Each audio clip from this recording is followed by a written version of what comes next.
1er février, c'est à cette date que mourait Étienne Tshisekedi à Bruxelles des suites d'une embolie pulmonaire. 2 ans après, vous le savez, sa dépouille n'est toujours pas rapatriée au pays. Des tractations se poursuivent encore. Ce vendredi, une messe d'action des grâces est dite à la cathédrale Notre-Dame du Congo en présence du chef de l'État et fils biologique de l'illustre disparu Félix Antoine Tshisekedi Tshilombo. La journée sera également marquée par le début d'une série des hommages dans toutes les fédérations provinciales du pays. Le leader Maximo Sphinx de Limete, Monsieur Non, autant d'appellations qui ont caractérisé la fermeté d'Étienne Tshisekedi dans son parcours politique jusqu'à sa mort. Je vous propose de revenir sur le personnage et la lutte de celui qu'on appelait le Sphinx de Limete. En 4 décennies, Étienne Tshisekedi s'est notamment fait remarquer par sa popularité, mais aussi par son tempérament volcanique. Monsieur Non avait-il été surnommé par le magazine d'information Jeune Afrique? Et je profite de votre question pour demander à tout notre peuple de tout faire pour ignorer ces soi-disant gouvernements.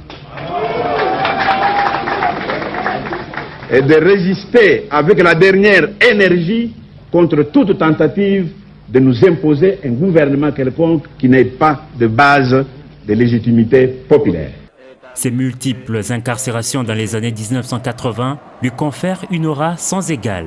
En 1991, lorsque survient la Conférence nationale souveraine, il est désigné chef de l'opposition de la société civile. À partir de là, son histoire, soutient de nombreux analystes, sera une suite d'occasions manquées. Lors de sa nomination en 1991, au moment de signer sa prestation de serment, il raye d'un trait de plume toutes les dispositions qui le soumettent au chef de l'État. Tout sent lui-même que ses heures sont comptées parce que plus personne, un homme habitué pendant 25 ans à faire danser tout le monde, à mettre tout le monde à genoux. Et maintenant, ce qui se fait est vraiment un signal pour lui faire sentir que les choses ne sont plus comme avant. Avec des alliances qui se faisaient et se défaisaient, Tshisekedi surprenait par ses prises de position. Pourquoi est-ce qu'aujourd'hui, vous décidez a priori d'être candidat? Est-ce que les conditions de transparence démocratique sont meilleures aujourd'hui qu'en 2006? Non, j'ai dit justement que les conditions ne sont pas nécessairement meilleures, mais j'ai dit que la situation politique dans laquelle se trouve, la situation sociale dans laquelle se trouve le peuple congolais est telle que je dois prendre mes responsabilités, je ne peux pas ne pas. Des positions qui allaient au-delà de son cercle direct. Pour d'aucuns, c'est peut-être ces caractères qui lui a coûté le pouvoir et assurément privé, quelquefois, certaines alliances.